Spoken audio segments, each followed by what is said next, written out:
Hello అండి. బచ్చల కూర పచ్చడిని టేస్టీగా, సింపుల్‌గా ఇలా కనుక చేశారంటే 2 ముద్దలు అన్నం ఎక్కువే తింటారు. ఒకసారి తప్పకుండా ట్రై చేయండి.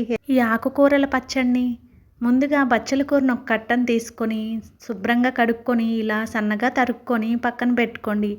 తర్వాత స్టవ్ ఆన్ చేసుకొని ఒక బాండీ పెట్టుకొని ఒక్క స్పూన్ ఆయిల్ వేసుకోండి. ఆయిల్ హీట్ ఎక్కాక 7, 8 ఎండుమిరపకాయలను ఈ విధంగా వేయించుకోండి. వెల్కమ్ టు అవర్ ఛానల్ రకరకాల రుచులు. మీరు కనుక మన ఛానల్ని ఫస్ట్ టైం చూస్తూ ఉంటే సబ్స్క్రైబ్ చేసుకొని సపోర్ట్ చేయండి. అలాగే వీడియోని లైక్ చేయండి.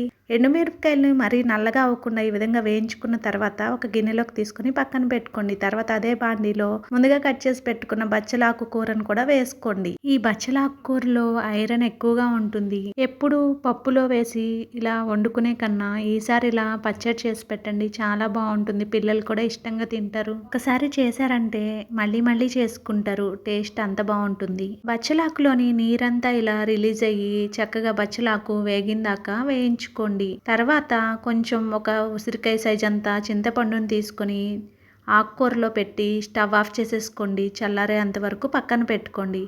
తర్వాత మిక్సీ జార్ తీసుకొని అందులోకి రుచికి సరిపడినంత రాళ్ళ ఉప్పుని యాడ్ చేసుకోండి.